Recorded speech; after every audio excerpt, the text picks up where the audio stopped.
la folie, l'antinomie. Il faut offrir un cadeau qui va dans le sens de l'éducation qu'on lui donne. Parce que très souvent les gens, au nom du cadeau, ah mais je vais prendre un cadeau. Qu'est-ce que je vais lui offrir? Moi je sais pas, je vais faire un truc qui est contre la Torah ou contre... Pas question. Je l'amène au cinéma, voir James Bond. Bon, c'est pas terrible pour les enfants. On y va seul avec sa femme. Donc, vous comprenez, il faut que le cadeau soit un cadeau intelligent qui va dans le sens éducatif. D'accord? Il ne faut aussi, troisième chose très importante, il ne faut pas banaliser le cadeau. Il faut faire les cadeaux pour des choses, il faut en faire souvent, mais pas tout le temps, tous les 5 minutes et tout, c'est très mauvais. Parce qu'après, il n'y a plus, c'est normal, le cadeau, ça devient une autre... Il faut que le cadeau soit un moment exceptionnel. Quatrièmement, il ne faut pas que la récompense soit un substitut de l'amour. Très souvent, les parents, les pères riches, qui n'ont pas de rapport avec leur enfant, ils donnent des cadeaux tout le temps pour compenser un manque de relation. Donc il faut faire très attention que le cadeau ne soit pas un substitut de l'amour et de la relation. Ça va bien conscience. C'est pour ça que quand on donne le cadeau, il faut que ce soit la récompense, il faut que ce soit dans une relation, dans un discours, on doit lui parler beaucoup, ça doit créer du lien. La récompense doit créer du lien entre les parents et les enfants. Elle ne doit pas être un substitut du lien. D'accord? Et par rapport à Shabbat, le fait de leur donner un petit cadeau pour Shabbat, enfin un cadeau, mais... Ah oui, c'est magnifique, il faut le faire. C'est bien. Ah oui, c'est génial. Tout ce qui est, encore une fois, c'est le premier principe, le premier cours qu'on a fait l'éducation, tout ce qui participe à la joie et au plaisir, dans l'exercice spirituel d'une mitzvah, c'est tout gagné. Hanouka, ne soyez pas radin. Hanouka, il faut que ce soit mieux que chez les chrétiens à Noël. Il faut qu'il y ait les cadeaux, ils ont des arbres de Noël, toutes sortes de cadeaux magnifiques, qui rentrent dans l'esprit des gens, ça devient un truc féerique, et ben nous on doit faire 10 fois plus. Hanouka, les lumières, les cadeaux, les magnifiques. Ça doit être, d'ailleurs, il ne faut pas les idées. C'est pareil pour Pessah, le soir du Seder. Il faut mettre l'argent toute l'année, ne pas avoir peur de dépenser 3-4 000 shekels de cadeaux pour les enfants le soir du Seder. Pourquoi? Parce qu'il faut un vélo, un truc, une voiture, celui qui pose la question, ils sont comme des fous après. On est quoi, après toute leur vie, ça reste le Seder, c'est magnifique. Le soir du Seder, jamais ils ne pourront pas faire le Seder. Ça reste quelque chose de magnifique pour eux. On cache la Fikoma, on cherche la Fikoma. Cette notion festive, jouissive, de joie, de bonheur de faire la Torah, c'est le sod c'est le sod. C'est ça, comme ça qu'on fait des juifs. Et dans l'étude de la gloire, je vous dis, bon, c'est un enfant à qui vous avez réussi à donner le plaisir d'étudier, vous avez tout gagné. Parce que là, il va étudier toute sa vie. Toute sa vie. Mais s'il étudie souvent dans la contrainte, parce qu'il faut étudier, parce que ça ne lui parle pas, ça ne lui parle pas. On a tout perdu, on a tout perdu. Ça ne sert à rien. Moi, je connais des amis qui ont mis des dizaines de milliers de dollars dans des profs pratiques et tout, pour que leur enfant étudie la Gemara et tout, les enfants à 18 ans, le petit kippa comme ça, ils sont à la rue, à la faut catastrophe. Pourquoi? Parce qu'ils ont assommé l'enfant de cours. Comment on crée l'envie? On crée l'envie en appréciant la façon dont l'enfant pense, en reconnaissant sa façon de penser. C'est-à-dire que qui dit une idée, tu ne vas pas comment te dire, c'est pas grave, je vais te dire comment c'est. Bon, il dit une idée, tiens, c'est intéressant que tu dis, c'est une idée. Tu écoutes sa sensibilité intellectuelle à lui, tu la développes, et tu étudies avec lui dans le bonheur. Soit tu étudies avec lui en plaisir, ou bien tu lui donnes un prof qui sait étudier avec lui dans le bonheur. Il faut que l'étude soit un moment de développement, d'encouragement. Si c'est plaqué, les raisonnements, le pauvre gamin, il a 12 ans, on va lui faire des pile-poules dans ton sport, il n'a pas de quoi une bœuf, sur la vache qui a encore des bœufs. Et lui il dit, mais quel rapport entre la vache et le bœuf? Qu'est-ce que je fais ici là-dedans? Et le bon. Regardez, le même enfant de 12 ans, il va s'éclater en étudiant la Gemara, dans le chercher derrière ta part. Et l'autre, ça va être une souffrance pour lui. Vous savez la différence, c'est que l'autre, on l'a laissé dire, on l'a laissé développer sa pensée dans la Gemara, donc il est en train de... La joie, c'est d'advenir. La joie, c'est d'être. C'est ça la notion de la joie. Quand il y a des grands gens qui sont milliardaires, des stars de cinéma que tout le monde a vu, qui sont suicidés, qui vont dans le côte la journée et des médicaments. Pourquoi? Parce qu'ils ne sont pas. Ils sont en train de jouer un rôle, ils n'existent pas. Donc c'est le malheur absolu. Ah, ils ont des Rolls-Royce, ils sont dans la 5 étoiles, tout le monde les admire, ils sont... Après, la moitié ils se suicident ou la moitié sont alcooliques. C'est bizarre. Pourquoi? Parce qu'ils ne vivent pas. Le bonheur, c'est de vivre. La joie, c'est de vivre, ça veut dire d'être lié à son soi, que son être véritable puisse s'épanouir, puisse être. Or, un enfant, si tu veux qu'il aime la Gemara, si tu veux qu'il aime étudier, il faut que dans l'étude, il puisse apparaître. Ça veut dire qu'il puisse dire ses idées, qu'il puisse... Alors, même s'il dit n'importe quoi, il dit, ah, mais tu dis toujours quelque chose d'intéressant. après tu corriges, tu orientes, tu dis ah oui c'est super ce que tu dis, c'est génial, j'avais pas pensé. Mais attends, peut-être on peut dire aussi comme ça, qu'est-ce que t'en penses? Ah, il va dire, ah ouais, c'est bien. Et donc il va commencer à intégrer des vérités. Il va rentrer dans l'intérêt de la vérité. Mais si tu lui imposes des plaques, des trucs qui n'ont rien à voir avec lui, qu'est-ce que c'est que ça? Dès qu'il a 18 ans, il saute. Dès qu'il peut, il saute. Ça n'ira pas. Donc réveiller l'intérêt, c'est de reconnaître la dimension subjective de chaque être et de laisser épanouir ces dimensions objectives dans une relation entre l'enfant et les parents, entre les enfants entre eux, et donner de la valeur. Donner beaucoup de valeur, d'appréciation, d'encouragement, quand ils réalisent eux-mêmes quelque chose de Torah. Quand un enfant par lui-même fait quelque chose de Torah, il faut lui donner une valeur extraordinaire. Il faut que la mère lui dise, il faut qu'il sente qu'il a une mère qui est capable de dire à son fils, quand il a fait par lui-même quelque chose de Torah dont il a pris plaisir, voilà pourquoi je vis. Tu me donnes un achat extraordinaire. Voilà ma vie, je vis pour ça, moi. L'enfant, il sera jamais, il sera un cadeau. Il va faire tout dans son inconscient pour continuer dans cette voie-là. Mais si on ne regarde pas, on s'en fiche et tout, on veut simplement qu'il soit régi selon les critères éducatifs de la famille et qu'il rentre dans les critères sociaux de la famille. On fait des générations de zombies. L'un après l'autre. Ou bien, les gens, ils craquent, ils n'ont rien. D'accord, c'est clair. Donc on a fini aujourd'hui l'éducation. Si Dieu veut, nous commençons jeudi prochain un cycle de nouveaux cours sur les fêtes juives, n'est-ce pas? Nous commencerons donc par Rosh Hashanah et le Rosh Hashanah la semaine prochaine. Après, la semaine d'après, nous ferons, si je ne suis pas en France, je vais en France le 19. Il y a encore 2 jeudis, non? Du 19 au 28, je suis en France. Bon, en tous les cas, quand je suis là, on fera Rosh Hashanah, Kippour, Sukkot, Shmini Atzeret, Halakha, Ashkafa, les deux en même temps. Les halachot et aussi la partie juive, les deux. Alors, jeudi prochain, Rosh Hashanah. On est 15, après on est 22. Alors, le 22, je ne suis pas là.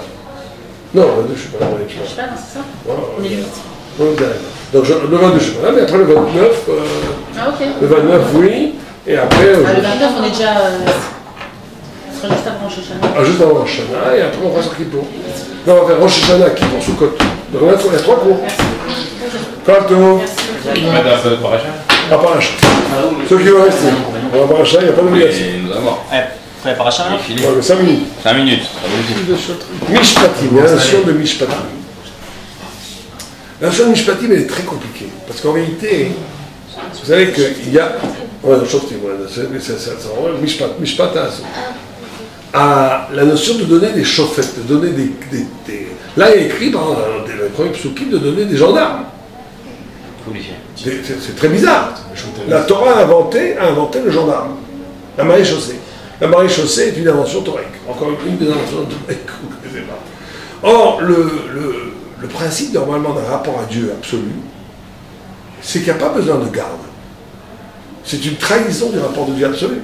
Puisque quand j'ai un rapport avec Dieu, je ne fais pas les choses parce que j'ai peur d'un gendarme. J'ai fait les choses parce que Dieu veut que je les fasse par amour de Dieu. Donc comment ça se fait que vient cette idée de chotrim et de chauffette? Dit les Mefarshim, une chose extraordinaire. Ils disent il y a justement deux façons de voir qui sont très mauvaises dans la Torah.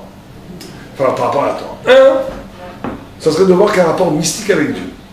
Pourquoi? Parce qu'elle oublie ce qu'on appelle le tiers. C'est-à-dire que moi, je peux être très sympa avec toi, mais notre rapport entre toi et moi, elle peut être préjudiciable à un tiers, à une troisième personne. Très souvent, c'est comme ça. Toi et moi, ça va, mais c'est contre l'autre. Donc, il faut un système clali pour tout le monde. Il faut une loi qui peut régir tout le monde, qui ne soit pas juste un rapport spirituel direct entre moi et Dieu et moi, ou bien entre moi et l'amour, entre moi et l'autre. Il faut quelque chose qui dépasse ça. Maintenant, si on n'a que la loi, alors là aussi c'est très mauvais parce que la loi devient une loi co-extérieure qui empêche le rapport réel avec Dieu et avec l'autre. C'est illustré par une Mishnah extraordinaire qui dit que le Sanhedrin était en arc de cercle, le Beddin, et que celui qui rentrait dans le Beddin, il fallait, que les juges puissent se voir entre eux, que lui puisse voir les juges et qu'eux, ils voient les juges. Et le Rashi là-bas dit une chose, il dit pourquoi c'est comme ça? Il dit parce qu'on ne veut pas de juges qui ne voient pas, qui n'affrontent pas le visage de ceux qui vont envoyer, pas en prison, qui on va tuer, c'est un juge qui n'est pas un juge qui resterait que dans la loi abstraite Il dirait, ouais, le sac. Maintenant, appliquez-le au hasard à tout ce que. Ça n'existe pas en temps. Tu es obligé d'intégrer en demi-cercle, c'est pas fermé en E, c'est un demi-ouvert, c'est-à-dire que c'est en même temps ouvert à l'intéressé, on le fait rentrer dans le Beddin, comme si on l'intégrait au jugement qui va s'appliquer à lui. Mais on est obligé de le voir, il faut un visage frontal du visage, parce que tu dois assumer, être responsable, assumer, tu ne peux pas considérer un être humain comme un objet mishpati, comme un objet légal, à qui on va appliquer des lois abstraites. Tu es obligé de voir le visage de celui que tu vas accuser et que tu vas ordonner une prescription de onèche, de punition, parce que tu es obligé d'intégrer ces dimensions, sinon tu n'es pas un juge. Tu es obligé de prendre aussi son background. Tu es obligé, c'est pas un vrai rab, il ne prend jamais un psak halacha. Mais tu es obligé de prendre d'où il vient. D'où il vient, bon, tu n'as pas psak halacha, c'est ça la notion de Efsen Meroubé. Un riche, tu ne donnes pas le même sac à la cache qu'un pauvre. Un riche, le même sac, tu ne donnes pas la même décision. Il te dit un petit truc de Bassam et Halal, ou un truc. S'il est riche, tu lui dis c'est pas ce que jette-le à la poubelle. S'il est pauvre, tu trouves 36 000 éthériques pour dire que c'est caché. C'est d'intégrer dans la loi la réalité réelle, existentielle de celui qui est jugé. Pas juste des lois abstraites. Mais encore, on a répondu que le fait qu'il y ait des policiers, j'ai plus de ma mise balle, j'ai plus les jamais. Ça, c'est le côté qu'on est obligé d'avoir une humanisation de la loi. Alors, de l'autre côté, si tu n'as que l'humain, tu n'as que l'empathie par rapport à l'autre, tu n'as plus de loi. Ah, mais c'est juste parce qu'il me dit de fermer mon magasin Shabbat que je le ferme. Je le ferme pas, moi. Non, mais tu es obligé d'avoir quelque chose de clanique. Comme la personne, le policier est là pour donner la notion de clanique. Clanique, on ne veut pas de magasin Shabbat. On ne veut pas de trucs ouverts. Donc, on les oblige à fermer. Pas pour toi, parce que toi, c'est entre toi et Dieu. Je ne vais pas m'en mêler presque. Mais par rapport au clan, tu vis seul dans le désert, parce que tu veux. Abedi n'a pas besoin de te juger seul dans le désert. Mais tu vis dans une société, il y a le tiers. Le tiers t'oblige à avoir un choter et un chauffeur. Parce que tu n'es pas seul, tu es un membre du corps d'Israël. Puis la Gemara va continuer, on finira avec ça. Elle dit d'où est-ce qu'on apprend? Regardez, toutes les Gemara, on les apprend, toutes les lois du chauffet, on les apprend d'où? Quelqu'un sait? On apprend toutes les lois des chauffettes. Comment ils doivent se comporter? Comment eux doivent se comporter? Non, mais d'où est-ce qu'on apprend cette loi que c'est en demi-cercle? Tous les lois du Béni, vous avez une loi très intéressante de Shir HaShirim, du Cantique des Cantiques. Quel rapport entre Shir HaShirim, qui est un texte qui est Kodesh HaKodashim, qui est le Saint des Saints, mais qui dans l'extérieur écriture est très sensuelle, d'amour. D'amour, c'est un chant d'amour extraordinaire entre Am Israël et Dieu, avec des secrets kabbalistiques énormes. Mais pourquoi après le chant, tu vois, chez les Goy, tu vois le Beddin, tu vois un tribunal, c'est tout sauf l'érotisme mystique du Shiachim, carrément. Si, parce qu'il te dit là-bas, il te dit quelqu'un, un juge c'est pour t'enseigner, qu'un juge en Israël, le juge Goy, il peut faire ce qu'il veut chez lui le soir, il peut faire ce qu'il veut la nuit, il peut aller en boîte de nuit, il peut aller où il veut, je ne vais pas dire des gros mots la nuit. Du moment que quand il arrive à son boulot, il connaît la loi, et qu'il fait la loi, il est caché. Un juge, lui, c'est pas comme ça. Un juge, lui, on dit, si tu n'as pas été capable de sublimer ta pulsion, de sublimer ton Yetzirah, d'être un kadosh, d'être quelqu'un qui dont le désir est assujetti à Dieu, tu ne peux pas être juge. Tu ne peux être juge que si tu es dans Shir HaShirim. C'est-à-dire, Shir HaShirim, c'est la sanctification de toutes les pulsions amoureuses, de toutes les pulsions du corps, la sanctification, on s'est Mekadesh dans la Torah et avec Dieu. Or, ne peut être chauffette en Israël, ne peut être juge, ne peut être rave en Israël que celui qui a dépassé la libido. Celui qui a encore, tu peux pas avoir comme ça la tête là, je connais Halakha, je lis Halakha et après voir sur internet des horaires. Ça n'existe pas. Dans ce cas-là, il faut arrêter, il faut aller travailler. Halakha, il te dit, t'as pas le droit, on va pas travailler. Ça assume les d'être chauffette, ça assume les drame, ça assume les d'être chacham, parce que tu te comportes comme un goy. C'est-à-dire que tu as le savoir théorique, mais toutes tes pulsions, tu ne les as encore pas du tout dominées, donc elles sont encore complètement comme un animal. Et donc là, tu tues la loi, parce que la loi, c'est l'imbrication de la pensée divine et de la chair, et de l'être, et de la vérité. Or, un chauffette se doit d'incarner cette harmonie totale entre vérité et réalité. C'est quoi le chauffette? C'est celui qui dit dans la réalité quelle est la vérité. comment la réalité elle doit être s'imbriquer dans la vérité, dans la spiritualité de la Torah. C'est ça le vers du Shofet. Il te dit, voilà, comment ça c'est caché, pas caché, tu dois payer, tu ne dois pas payer, ça t'as le droit, t'as pas le droit. C'est-à-dire qu'il est en train de te dire la vérité dans l'être. Donc il est en train de faire une harmonie, une imbrication entre vérité et réalité. Mais si lui, dans son corps existentiel, dans son corps réel, sa réalité est sur la tête, et sa vérité elle est là-haut, mais la réalité de son corps, la réalité de son existence, c'est comme une bête furieuse, mon petit gars, t'as rien compris. Tu casses la vérité elle-même. Donc ne sois pas chauffé. Ne sois pas d'agréable. Va ouvrir une épicerie, c'est mieux. Et dans 10 ans, quand tu auras dépassé les problèmes, tu pourras donner des raisons. Mais pas avant. C'est ça le travail essentiel du juif. Mais c'est pas pour les rabbins, c'est pour tout le monde. C'est pour nous tous. La notion de ichoud, la notion d'unité et de vérité et d'adéquation entre la pensée et la réalité, entre la vérité et l'existence, c'est l'essentiellement, on en parlera sur Elul, c'est l'essentiel même du tikkun du juif. C'est ça qui différencie un juif d'un goy. Donc c'est pour ça que le mishpat juif, c'est le mishpat, c'est pas simplement un mishpat de loi, c'est un mishpat qui fait de l'absolue harmonie, l'absolue imbrication entre la loi, qui est essentielle, l'individu qui est jugé, c'est l'empathie, et la kedusha, ça veut dire comment dans mon corps biologique, dans mon corps réel, je mets la kedusha pour que mon corps soit lui-même kadosh. Quand on a fait ça, on peut juger avec ça. Ça, c'est demander à chacun, pas demander à chacun, mais le juge, c'est pas le juge, c'est pas oui, mais nous, on doit y arriver. Lui, il doit y aller. Si tu n'arrives pas, on ne te montre pas dans les textes. Alors qu'un juge qui n'arrive pas, on lui dit, on tire-toi du médine.